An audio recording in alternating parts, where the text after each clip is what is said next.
How do you go together? Tell us more about them. Well, I think that should be anonymous poll with my partners. So I think let's congratulate with my birthday, Alexei Kadet, Alexei Strygin, Maxim Holin, who are here. So there are some partners whom you can anonymously ask this question. But I mean, the truth is that I wouldn't go anywhere, obviously, because I think it's simply impossible. So this is the situation where you need to find at least somebody who believes in what you are doing. At first time, nobody believes that what you are doing, so you have to find partners that would believe you. And some of my partners don't understand what I'm doing, so I'm very grateful. That's very risky for them to actually bet on me. So that's this is infinite trust, and I try to reciprocate with this, and that's the basis for, I hope, of the right type of relations here. Thank you.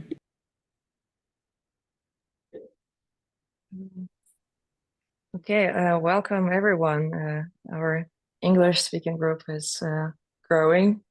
This is Peter Fedichev's birthday. Happy birthday, Peter! Thank you very 50 much. years old. It's a very beautiful number. Hopefully we will see more 50s. We were just discussing whether it's the first half of the 100 or just the 5% of the 1,000, or maybe we will have more mathematical genius in our group now to propose any other options. Guys, if you have any questions to Peter, Peter is very graceful answering everything about Jero, about his personal life, about his story in aging research and all. Just shoot any question. One. Alexei, maybe you can start. Alexei Strygin. Yeah, I have already asked all the questions. I just want to. Yeah. I wanted to congratulate you once more, and said like it was very enlightening years of me working with you, and it was like every talk I had with Peter, I needed like 2 to 3 hours to calm down after it, because my brain was working on like 200 to 300%. I needed some time to cool off after the conversation. It was very interesting and educating. So that's what we Jira, like burning glucose of your conversation partner. Yeah.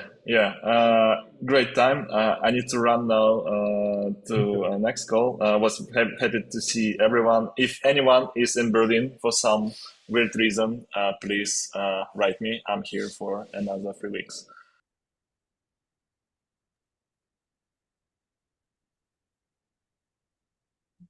Here.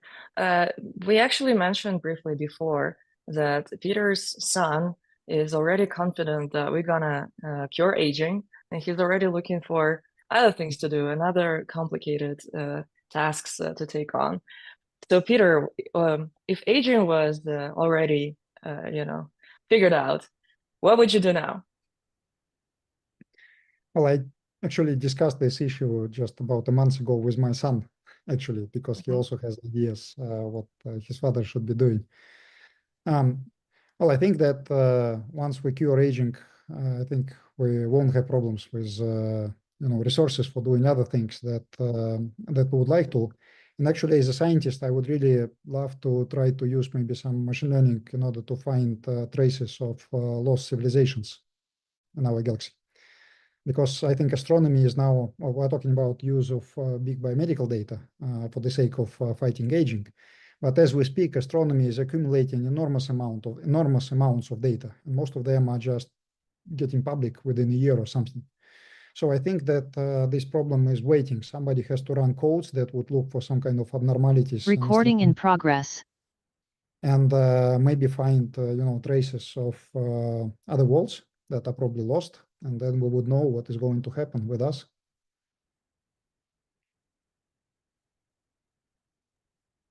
That's inspiring. Well, we talked a lot about age in research in Gero. A story for an hour before that in Russian, but we still have a new audience now. I think we can talk about the same things again, which is not a big deal. Anyone has any questions, by the way, because you can take over at any moment. I would probably ask if a new person, like some young person, wants to start their career in aging. What would you advise them to do with their education at this point? Like you're about to enter university, or you're already maybe done with it, but you're still learning. What skills are the most useful right now if you want to enter longevity field?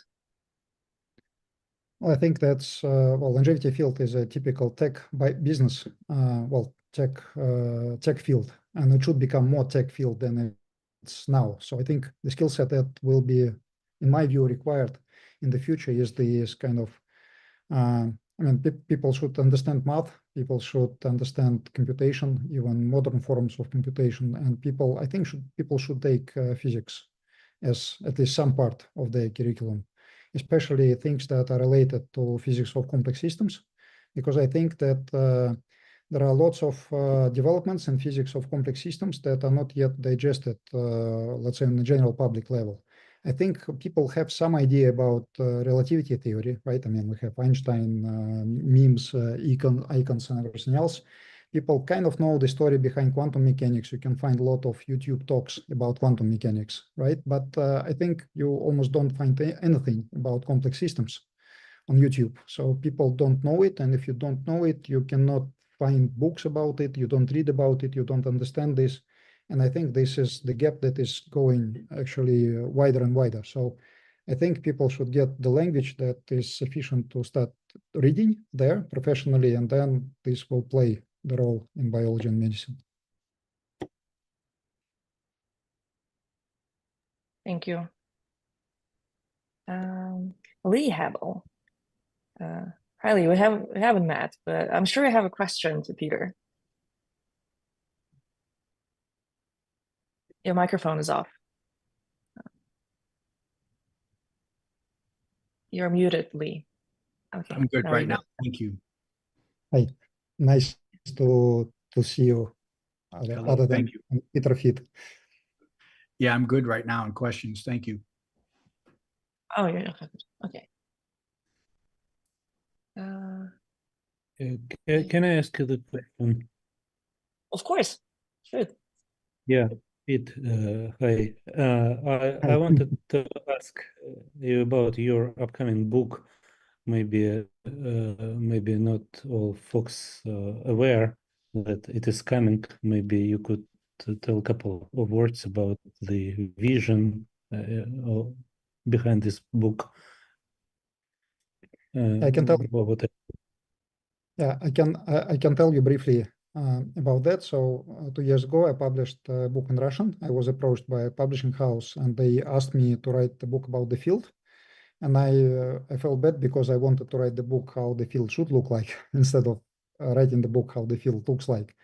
And there will be in English the book in English that will tell you. We just discussed this with Mikhail 1 hour ago, that there are bad memes that are preventing progress in longevity science. So I'll go one by one against them. I will try to explain why people are afraid of longevity research, because they suspect that this brings the future that nobody wants, like long life, even without diseases, but in a total physical dysfunction. And I would be writing how bad incentives are taking the industry into that future, and how to prevent that, how to make sure that the drugs that we're developing against aging are not prolonging disability, but actually put the end to aging as a process. Oh, nice. So this was a publishing in like European states or states? It will be published online, but we will be promoting that. Okay, cool. And you just started, right? I'm sorry.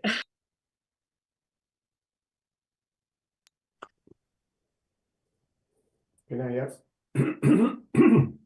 Hello. Hi, Peter. Nice Can I to. ask you a question? Sure. Happy birthdays first. Yes. Peter, I just have a question concerning, I was reading, well, first of all, congratulations for the famous paper, which is now published. It took a time. You had a post some time ago concerning discussing the so-called phenomenology of aging. You somehow compared also that to what is happening, what happened, let's say, in physics with the standard model in particle physics. And you also remember, I also remember you gave a kind of process where you go from, I have it in front of me, from crucial observation, you call it FAT, to a nice point you made, resisting the urge after the observation to go directly into a kind of microscopic theory. And, you need to go to a theory and not to a model after you reach a kind of consensus on the model. So my question is, what is, let's say, the consensus you have in the community for the model you developed? And if there is no consensus, consider that in the standard model, we had 50 years to reach a kind of consensus, and we still do not have a theory. So what is your feeling about the consensus on the model you developed in the community and a kind of future really theory of aging where you go into the microscopic detail of the process of aging? Yeah. Thank you for this question. The interesting part here is that whenever people see complexity in physics, I think it was not deliberate, but I think after a few tries, the certain procedure evolved. And the procedure, the first is indeed to develop some kind of rough phenomenological description that, without contradiction, captures the observable facts. This helps to explain the data, but helps to model the data, but does not explain, right? Like with superconductivity, they found that there is some kind of a superfluid liquid there. It's charged, and the charge is wrong, by the way, 2 times electron. But the model works. And then it took years for them to develop the microscopic theory. And the microscopic theory could be different in different materials. And this is very powerful because the phenomenology is the same, but the microscopic theories are different. Like now we know that, for example, there are animals that almost do not age. And we know that microscopically they arrived to that point with different mechanisms. So you can see the same phenomenology of aging that is achieved microscopically in different species in different way. So the reason why these phenomenological theories are so important is that once you establish them, you can actually run your microscopic models against those models without doing experiments. And this is actually where physics takes over everything. If you don't have this phenomenology, every experiment outcome is possible, right? So in order to progress, you have to do a lot of experiments. Once you have those phenomenologies, you can run your theories against those phenomenologies first, and this doesn't require money. That could be done computationally, for example, if you cannot do analytics. That saves you a lot of time. So most microscopic theories are rejected in physics before even submitting to the journals. Right, correct. And that's how the progress actually switches on. So that's why I think if we take this route, that's what is totally required in aging. That's what we're kind of preaching and trying to propose the community. And now, if the community doesn't accept it, it turns out to our competitive advantage. Both ways good. Well, you need to be patient because in physics, in the standard model, that's the small area I know a little bit. It took decades, to reach a kind of general consensus. Nastasia, let me to reflect on this also. I think that we discussed it in the Russian part, is that the situation that we're having in longevity field, where we have these lots of theories of aging, hallmarks of aging, ever increasing number of hallmarks of aging, is compatible to the epoch or this aeon of the zoo of particles in physics. Right. I mean, physicists understood pretty quickly that you cannot have 12 fundamental hallmarks of aging. Some of them should not be fundamental, right? So people should dig under. But I think there is an anthropological problem in the field. I mean, when you can have any number of hallmarks of aging, the field is more inclusive. You don't need to conflict, right? I mean, the hallmark of aging number 19, okay, next Right. year we write a paper altogether about 25 hallmarks of aging, no problems with that. I think anthropologically it's maybe, I mean, it's a good time to spend time together and write papers, but this suppresses the conflict. Right. And undermines this necessity to dig under and find the fundamental reasons. So I think this over-inclusiveness is kind of postmodern death of conflict in science, is very detrimental to the field. And that's why I think we have to be more provocative.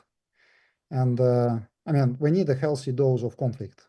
Otherwise, we will end up with very weak interventions. There will be a winter in our field. Once there was a tweet post recently suggesting that almost $20 billion went to companies developing drugs against hallmarks of aging. I mean, that's a lot of money, and there will not be a lot of things to show off for that. And that may kill the field if we don't change the attitude to that.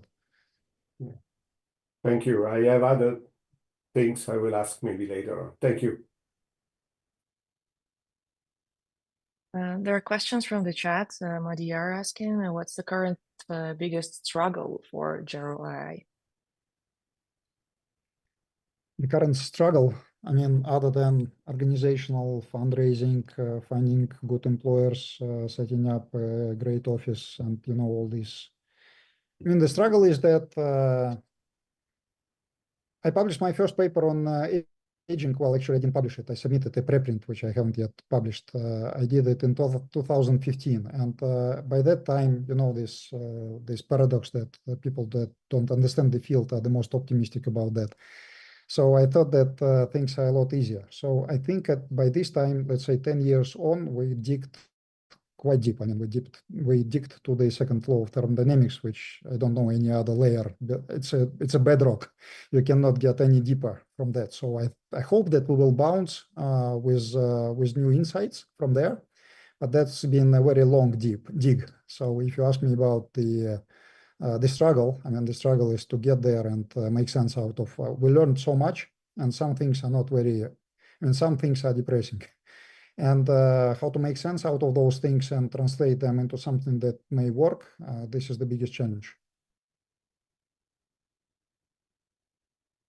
There's also a question from YouTube, from Mikhail. Okay, I cannot read this last name. Kiauka. Peter, happy birthday. I wish you health and success in what is probably your most important work. I see the question. Yeah, I mean, if we take up the entropic component of aging, thank you for believing that it exists. If we take it out, well, the current estimate is that if we keep the mortality at the level of a typical 40 years old individual, the average lifespan would be roughly 500 years. So to the second is that hormone balance of people changes with age. This happens, yes. And this seriously starts, yes. Yeah, to the best of my understanding, the hormonal disbalance is driven by this entropic aging well before the actual diseases set in.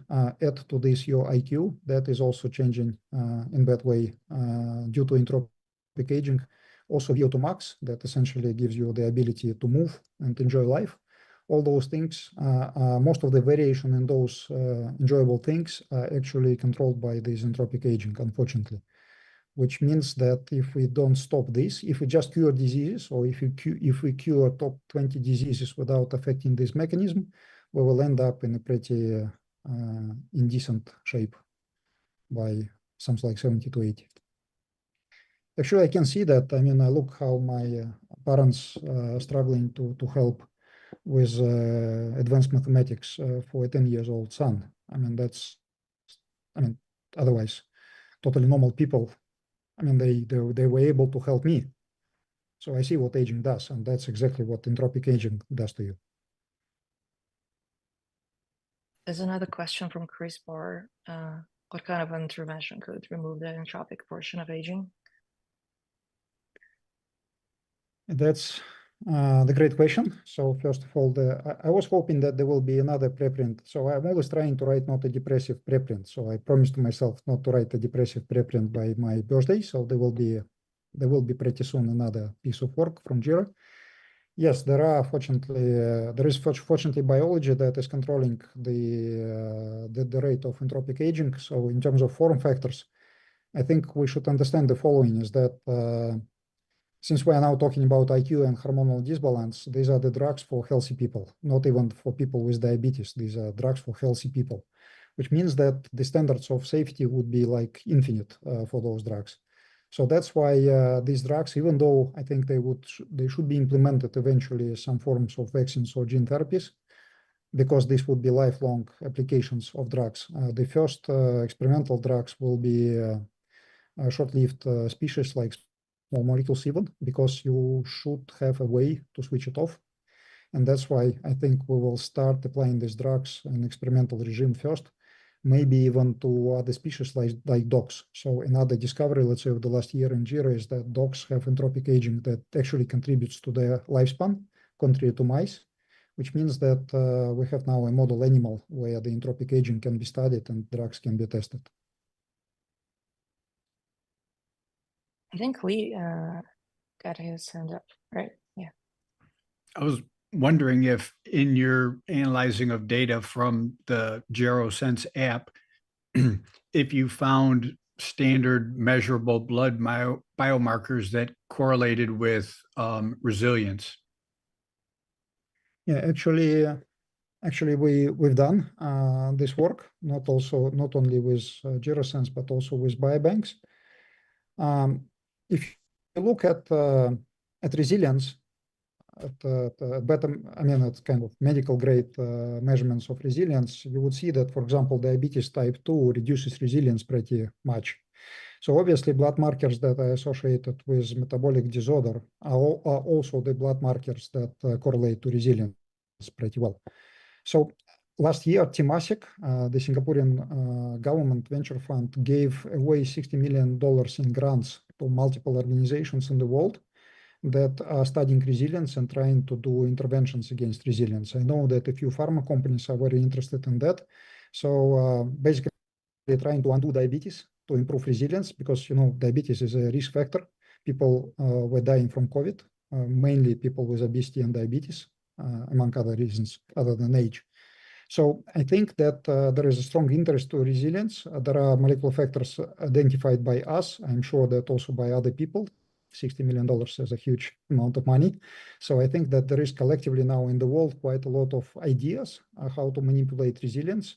And I think, that was last year. So I think by the end of the next year, we will have an avalanche of papers about resilience, and we will see what people came out with. There are some clinical trials funded by Temasek, as far as I know. Thank you. I have a question. So there was a recent paper basically demolishing the whole blue zones, story. They claim that if supercentenarians or centenarians exist anywhere, probably not in the blue zones, because everything's a fraud there. But you got access to very good clinical data and longitudinal data as well. Would you say we have good quality data on supercentenarians from other places? Do we even have it to study, to look at? No, nothing? Unfortunately, not much. And that may be, at the end of the day, we will find out why genome-wide association studies of supercentenarians do not return a lot of useful information. There is some, but not too much. One of the reasons maybe the quality of the data. So now it's the time when people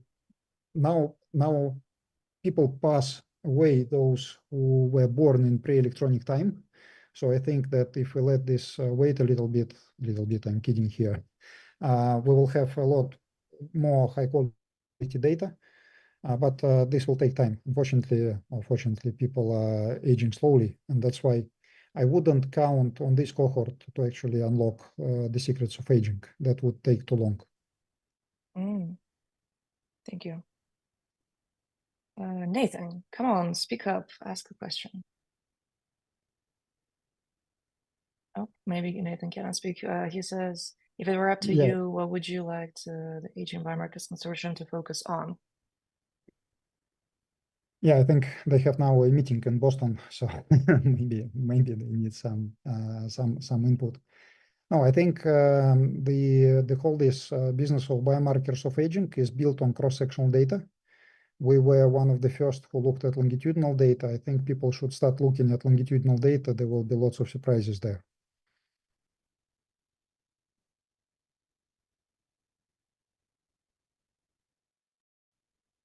Pasquale, I think you had another question. If I'm saying your name right. No? But anyway, no, you mentioned you had another question, you had more questions.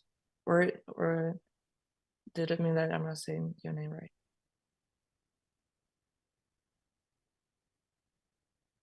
So you're asking me? Yeah, you mentioned you had more questions. Oh, no, I expected more questions during the discussion. Oh, yeah, sorry. Maybe they will come. There's a question from Leonid Shapiro in the chat. Yes. Can you see it, Peter? Are you here? Yeah, I can read it. So, as anti-aging therapy is advanced, shouldn't we emphasize that managing today's health risk is more than adding a few years, but potentially the key factor is whether someone can fully benefit from those therapies when they arrive? Yeah, that's the interesting question, because the development time for medical technologies is huge. We should not underestimate it. So that basically means that if somebody has an idea now, then this drug, I mean, with all things aligned, the drug will be in clinical trials maybe in 5 years, which means that only selected cohort of people will be able to take it, and there will be huge risks associated with that. Think about this example with Ozempic. They made a wonderful drug that presumably extends life, but it took them till the end of their patent life to figure out how good is this drug. That is unfortunately the preview of the things that we are going to get with anti-aging drugs. A lot of time to develop and a lot of time to understand if they work or not. So that puts something between, I don't know, 7 to 15 years time tag on any revolutionary biotechnology development. So if aging is not as reversible as many people think, everyone should be adding 10 years to their age and think where they are getting, what is their personal longevity trajectory. I mean, that's scary, but that's how these things work. And that's why, of course, optimizing health now is a super sensitive strategy. I mean, no matter what you read in public media, all the new, I mean, the technologies that exist against hallmarks of aging are in clinical trials. They will get there and will help a little bit. But if we're talking about radical solutions, they are just in the development. They are not yet around the corner. Lee? Yes, I was wondering, do you feel there's much of a chance that existing FDA-approved meds in combination, or that there's just some out there that are little used, might have much effect on aging? Well, if we talk specifically on entropic aging, then the answer is probably yes. We are testing some of them in model animals. So as soon as we're able to convince ourselves that we understand everything right, we could possibly come back to this discussion. Yes, I think we should have existing therapies as tools, at least, to study this, because otherwise we will compound the unknowns by the development of new drugs. So that's why, at least at JIRA, we're trying with existing, quite exotic, but existing compounds that are showing magic actually in animal models. But for us, the proof is the challenge is to prove that they do it by mechanisms that specifically involve the things that we want to change. I wonder, the tricky thing with that is how would you or pharma who deserve to profit from it profit if these, you make the discovery? How would you sell it if somebody could just go out there and buy it? No, I think we will not be able, well, I mean, first of all, some of them are experimental drugs, which means that they haven't yet got through FDA approval. They're not produced by anyone. And then in principle, in theory, you could go and get some kind of market exclusivity and so on. I think this will not work. Pharma is not very interested in drugs that they cannot protect patent-wise. Look at Ozempic again. I mean, it took them so long to figure out that this thing works that they are now almost desperately trying to extend lifespan of the patent there. So yes, the solution will be that these compounds will be used as probes to prove that certain technologies work, and then this will be followed by development of a modern therapeutics, not necessarily even a small molecule. Thank you. Another question from Chris in the chat. Is entropic agent uniformly bad throughout the body, or should interventions to prevent it target certain tissues and organs? Yeah, that's a great question. I'm not a biologist, but my mentors in biology were always repeating the following mantra is like, assume that your body consists of multiple pieces, and then in one of them aging is faster than in all the others. Evolutionary, that would mean that the mechanisms that are preventing aging and all the other components of the system will be not under evolutionary pressure anymore, and they will degrade to the point that all the systems will age at the same rate. What we see in the data supports this idea all the time. Of course, there are certain diseases like fibrosis of the liver, cirrhosis, where specific organ starts aging faster. This happens.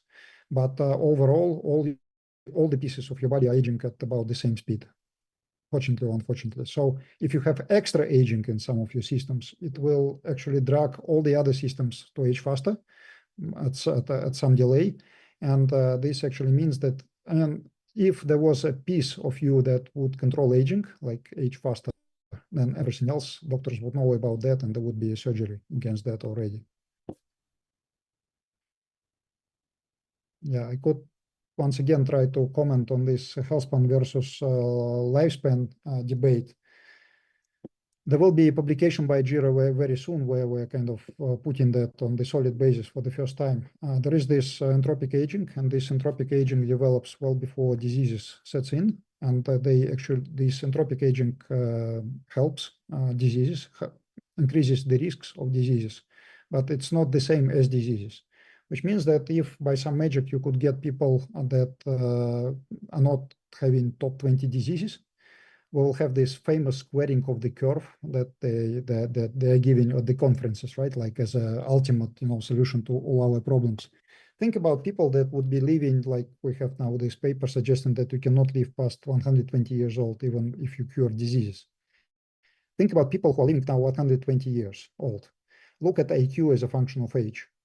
I mean, the fluid intelligence disappears at about 120 years old. VO2 max disappears at about 120 years old. Kidney function disappears at the same.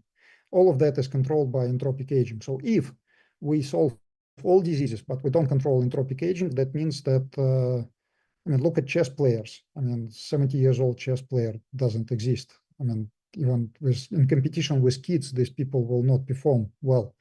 So that technically means that if we don't stop this entropic aging, this functional decline, right? Not diseases. So the narrative about health span makes people focus on diseases. And I'm trying to convince that this is, of course, a nice idea if you're talking to pharma, but this is an invitation to the future that nobody wants. Into the future where there are no diseases, but look at any 90 years old individual. If people were the same level of cognitive function and physical prowess at 30, they would be disabled, technically. So focusing on health span, I mean, we're always getting what we pay for. So if we request the industry to make us 100 years old health span, we will get it. But that will be a situation with 100% of population in disabled state, not 100%, but you know what happens to birth rates. So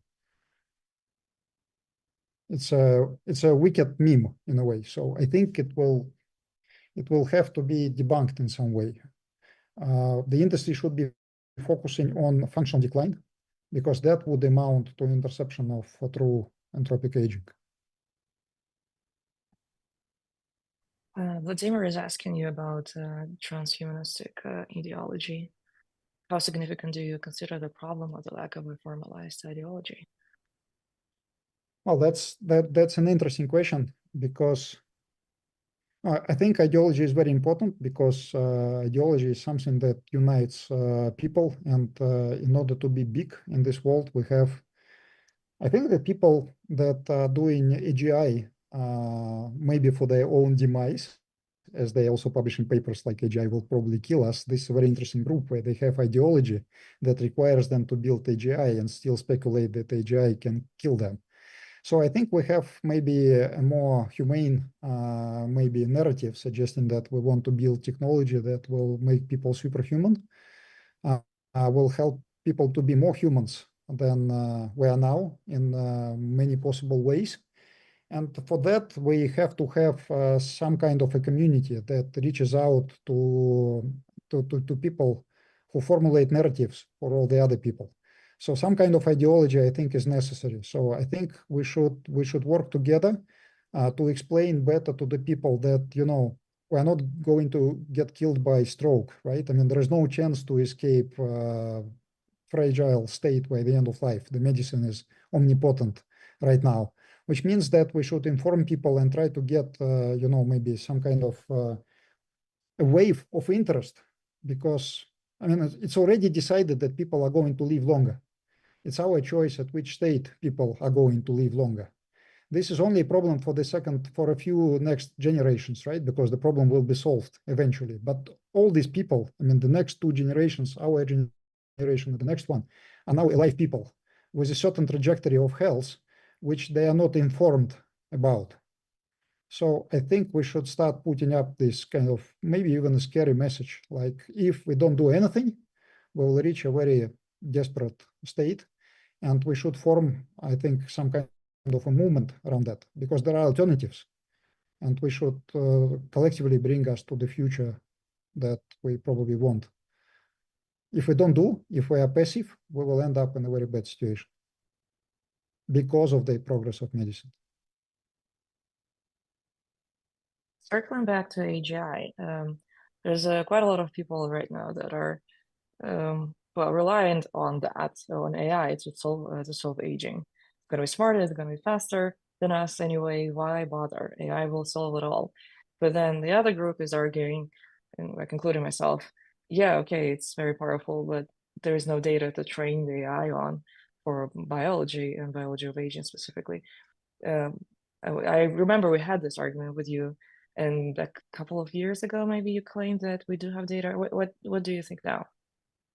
Is there enough data for AI to solve aging? No, it's not.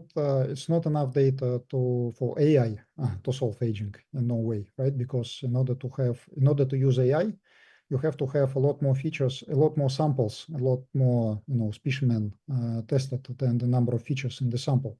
In biology, I think biology is an interesting trap right now, because you can easily measure 500,000 features in one sample.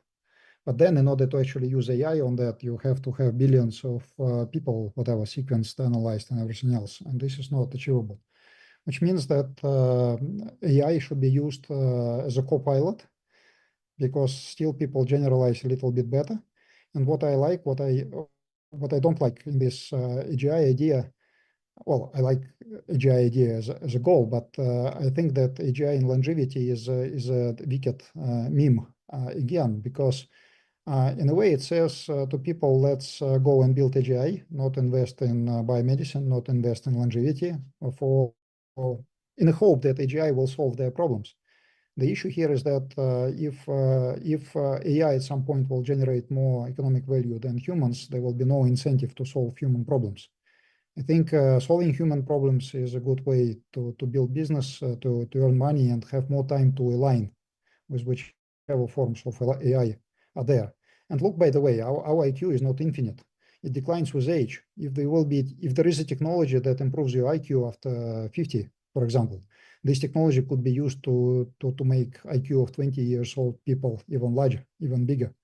So I think this is a combination of things. To live in the world dominated by technology, people have to develop superhuman abilities, and not aging is just one of them.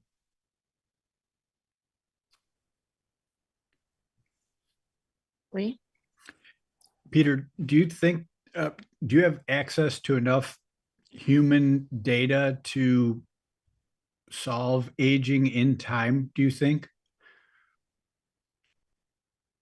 Meaning, Well, is there enough, you've talked about at different times the electronic medical records making humans the most studied species on Earth, and I agree with that. Do you have enough data to do what you want to do, or is there more data that would help you to solve the problem more quickly? well, at this time, we are not limited by the data. We are limited by, so we have enough hypotheses to try, irrespective of the amount of data that we may have. This may change, in a year if these ideas wouldn't work. But for the time, I think the low-hanging fruits can still be collected with the amount. Well, JIRA moved from 500,000 electronic medical records to more than 10 million electronic medical records over the last few years. And 10 millions, aging is a very strong phenotype. Everybody ages. So that's why I think for aging, I mean, the first problem that would ever be solved with data in medicine will be aging, because like everyone ages, you have a lot of signal in the data. So you have targets in mind now that you just need to work through, and you have an idea for now to work out and prove it or not prove it, and then worry about the next thing if that doesn't hit it.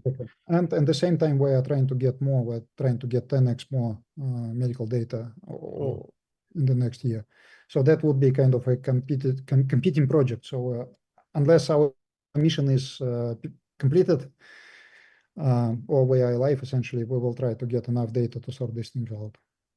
Is the length of time, because you had mentioned longitudinal data. It seems to me like that would be the best data, right? The data on the same person over time. Is how far back do the records go, or is there enough of a window of time of looking at a person to give you useful information? That's a wonderful question. So since the whole this idea of collecting medical data is probably 15 years old at scale, right? Like if you look at the age of biobanks. So which means that we are now at about 15 to 20 years follow-up time. Yeah, that's enough time to have people die where you could see outcomes. Not only die, but also demonstrate trajectories with multiple measurements. So I think this problem could not be solved 20 years ago from the data, because there was some cross-sectional data, there was no longitudinal data. Now we're just in the right time. So you understand it correctly. The key point here is not even the sheer amount of the data, but the appearance of a sensible follow-up, which has just been achieved, I would say, at sufficient scale. And that's why the efforts like ours have chance now that we couldn't have a chance before. Do you think that is it okay to keep going? Is less or lack of or minimal functional decline in most areas in a person, would that be an indicator that they had less entropic aging? Yes, of course, for any factor, there is a kind of modifiable range. I mean, you could go and after some training get your VO2 max improved with some sport medicine techniques. The problem with that is that once you stop applying these quite harsh training routines, VO2 max will drop to almost previous situation. So this non-modifiable residual VO2 max is actually a very great indicator of the overall entropic aging. Oh, so that would be why VO2 max in untrained people would be a good death predictor, probably, right?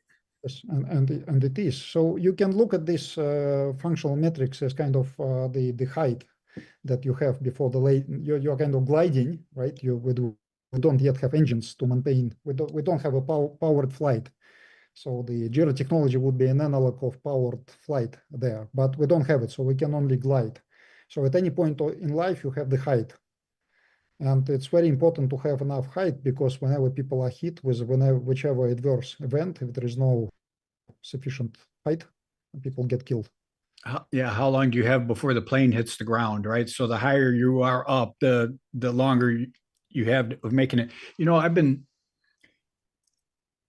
So one of my own personal favorites for identifying what I think is real aging is facial age. And like, I don't, it's out there, but it seems to me like it's a super reliable predictor, because there are no old people that die of old age that look young. I mean, they look old. I mean, it looks obvious. Like, and you've said in many talks, ears get bigger and nose gets bigger, and the face changes. Do you feel it's a fairly reliable predictor of entropic aging? Well, we haven't looked at the data, but from what I know from kind of practical experience, I haven't seen people who got enough rest and got their nose smaller, right? I mean, there is no evidence whatsoever other than surgery that you can revert those features. So that gives me the intuition that these things are indeed related to the reversible component, but I personally didn't do much studies on that. Thank you. There's a question from Tom in the chat, and then we can answer Chris's question, because Chris was asking about it before.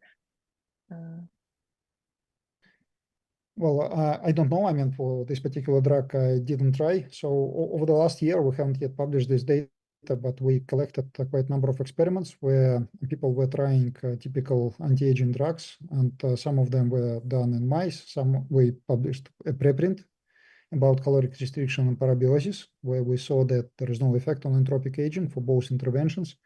And also we have now access to a bunch of experiments in dogs, where we clearly see that another two quite famous drugs against aging do not affect entropic aging in dogs. And as I told you, we believe that dogs are good models of entropic aging in humans. That probably means that these drugs do not also work as true aging drugs in humans. This will be, I think, in the 3 to 6 months, we will have this piece also published. That brings actually a super interesting question. Is there anything that is controlling the entropic aging drug-wise? And that's something that I think needs to be established by the community within a few years from now.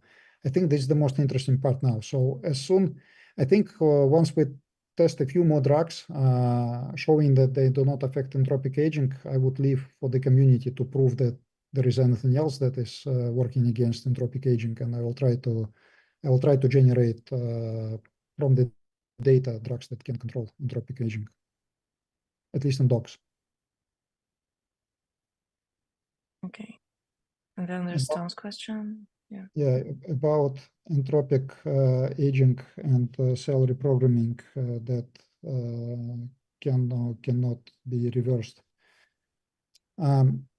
Well, of course, I would be super happy if somebody would show that you can actually reverse aging, entropic aging, even in mice by reprogramming, by the way, which hasn't yet been demonstrated.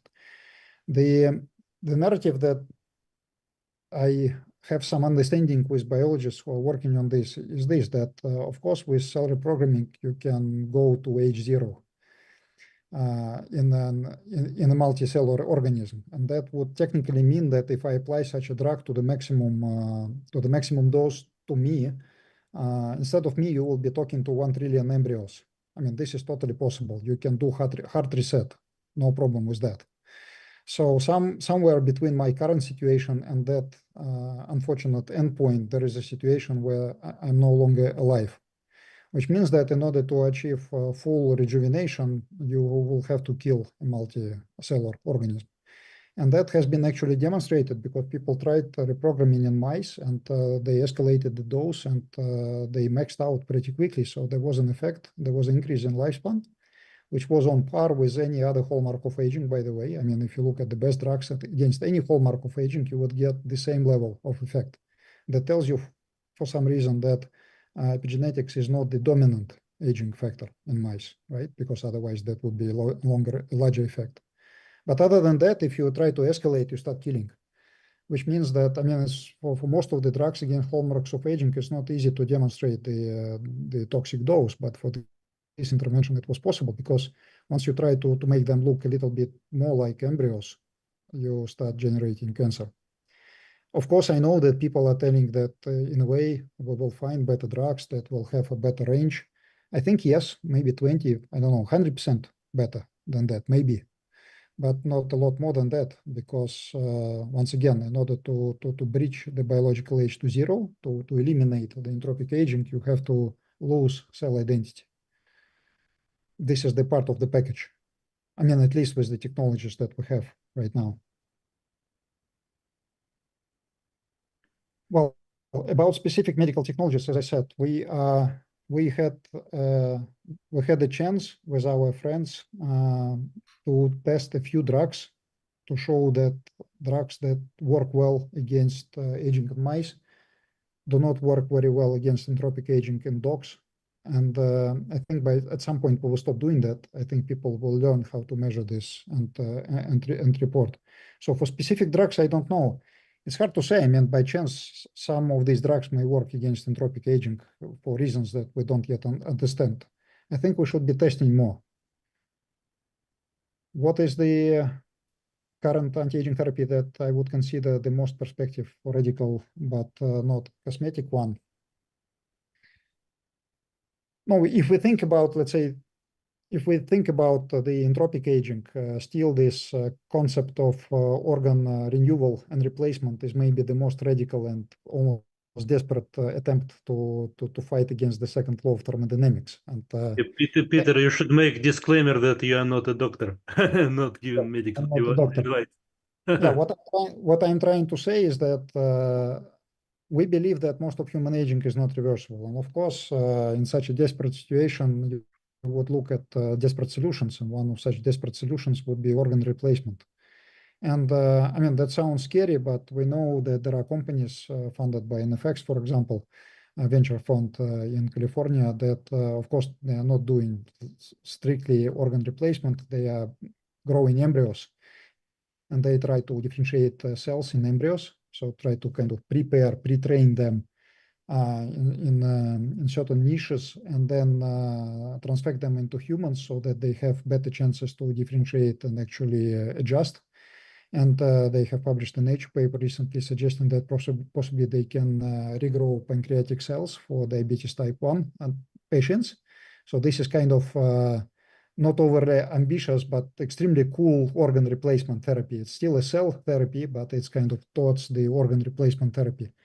So I think this is this may be very promising, and this is the most ambitious anti-entropic attempt, other than attempt of slowing aging, that I can tell you. So I think we should be watching carefully towards these technologies. We should expect that they will develop gradually, like from the cell technologies to maybe some kind of organoid technologies, maybe to full-scale organ replacement. But it looks futuristic, but I think it fits your definition of radical. And I'm using my time to show respect to people who are trying to do that. Escape velocity. This is a very interesting thing. So I posted a year ago. A post that had got quite many reposts. I mean, I think technically we are close to achieving the longevity escape velocity for the first time ever, right? It's not unrealistic to think that there will be drugs in 10 years that will extend life by 10 years. The problem with those drugs is that they will extend life by, I don't know, maybe 5 years, not 10 years, in 10 years. Assume for 10 years and extend life by 10 years in 10 years, just optimistic scenario, which means that at a certain point, the humanity will have exactly zero rate of aging, just in a moment, right? The problem with those drugs is that aging will still go. I mean, the true entropic aging will still go, which means that people will get kind of 10 years younger in this over-optimistic scenario. But then aging will take over again. So in order to have lasting, I mean, technically that would amount X price. If X price would ever be given, that would amount to technically reaching longevity escape velocity for a second, right? The challenge is not to, I mean, this is also a challenge to reach it. And this will be a medical technology that will earn, I think, $1 trillion. There will be Nobel Prize given and everything else. That would be a grand achievement and $100 million of X prize. But the problem is that the longevity escape velocity will be reached only for a second. In order to achieve a sustainable longevity escape velocity, people will have to do something with this reversible aging. And this is not yet even within the scientific consensus. So, I mean, if something is not a matter of consensus, you will safely add another 5 years to your calendar for the development.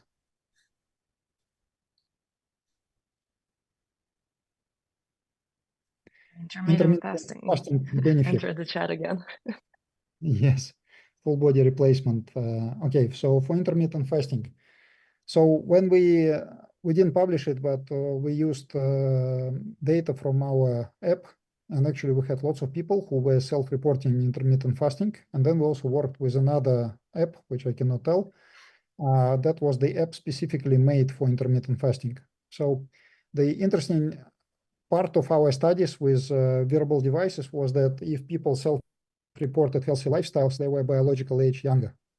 But if we asked people to conform to a healthy lifespan, that did not reduce their biological age most of the time, which simply means that people who are interested in healthy lifestyles are probably younger biological age-wise, right? I mean, it's just people who care, on average, are healthier. But for most interventions that they were ascribing the anti-aging effect to, prospectively, these interventions didn't work. So anecdotally, the only intervention that worked prospectively on our app was intermittent fasting. So give or take this. So it has counterintuitive outcome. So people on intermittent fasting are getting more active, not only biological age younger. So I presume that it is probably reducing your biological age, but this has to be established by alternative means. Whole body replacement, Nathan, nice to see you again. And, you know, I think we are all been full body replaced by kids for the last few million years. And we are now developing a decent chance to be full body replaced by AI. So I think the full body replacement technologies omnipresent and is an obvious alternative. It's hard to me to understand which part of me has to be replaced to keep myself me. I think for everyone else, that would be still me. That's scary, by the way. And even if I were dying every evening and was rebooting from some kind of backup every morning, then I would be me for all of you, which technically means it doesn't matter if I'm me or not, unless I can speak and do my work. That's a scary conclusion, but I think full body replacement will be working eventually.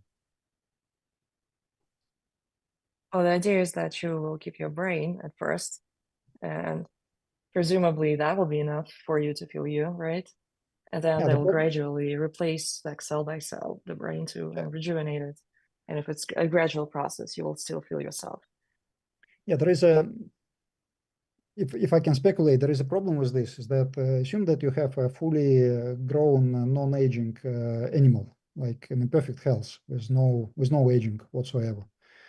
And then the more this animal lives, the more experiences this animal gets, and some of them are bad and some of them are good. And the longer this guy is living, the better are the best experiences in this guy.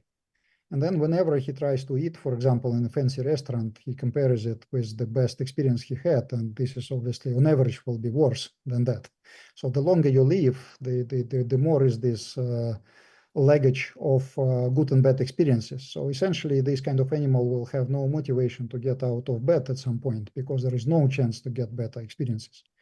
I mean, technically, that means that without clearing memory, you will not be able to motivate yourself to life. I mean, that's under discussed, but when we're talking about age-related depression, this is one of the things, for example, right? So it turns out that if you don't clean up your memory, and this is already scary because you want to keep your brain alive, remember, even with full body replacement, it could be that psychiatric load. I mean, really, I mean, the mental health challenge associated with long life without replacement of memory would be quite big. We don't know if human psyche is actually capable of surviving for a lot longer than we're living today, and that may require another bunch of drugs or experiments. It does naturally happen, though. Sometimes people are depressed because they're not excited by their life anymore, but quite a lot of people are gradually losing their memory. I don't really remember that much from the age of 3. Yeah, I'm but I mean pretty sure no one here does. yeah, It does happen, so that brings maybe us we to can also the do it. question: what is this? What I mean, should we actually care about full replacement? What is that full? If we need to forget in order to live happy. Yeah, but that's applicable to the whole industry in general, not just the whole body replacement approach, unfortunately. Oh, is gene editing one of the keys to reversing aging? Yeah, Sorry? question from the chat. The question from the chat, is gene editing one of the keys to reversing aging? Well, at the end of the day, it's probably yes, because if we're talking about true anti-aging solution, it should be applied early in life, I believe, and it should have kind of infinite compliance because people will have to apply it all the time. So I think when people are healthy, there is no motivation to do that.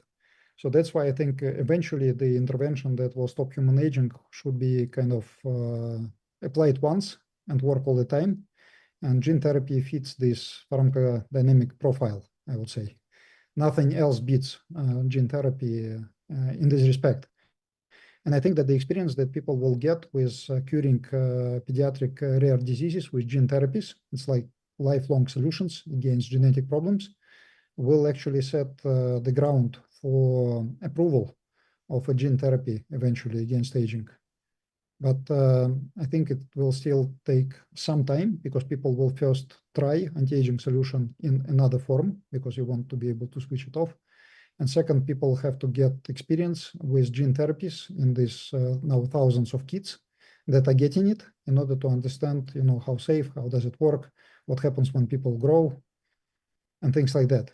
Right. So collectively, I think humanity doesn't have a lot of experience with gene therapies sufficient to infect 10 billion people with a solution against aging. We also don't have a delivery method yet.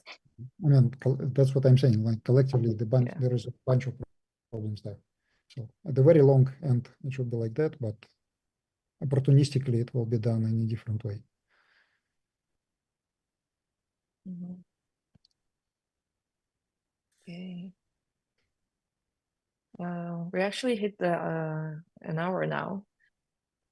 I think we were planning to have this call for an hour. I don't know, Peter, if you want to stay longer, we can poke people for more Yeah, questions. if there are questions, if there are questions, I can answer.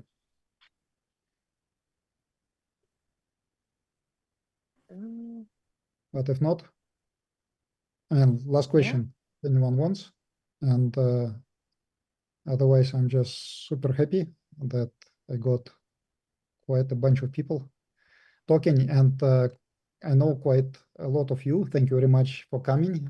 That's very cool.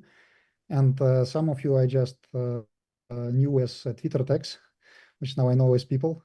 So thank you very much for coming as well. What do you think about partial reprogramming of cells? I commented already once that has been tried in mice and didn't produce a mouse that lived a lot longer than intervention against any other hallmark of aging. So I don't believe that genetic drift is the root cause of aging. And these drugs will work. I think this will produce quite precision medications, but this will not solve the overall problem of aging. Thank you, guys. I mean, extremely pleasant to get your congratulations.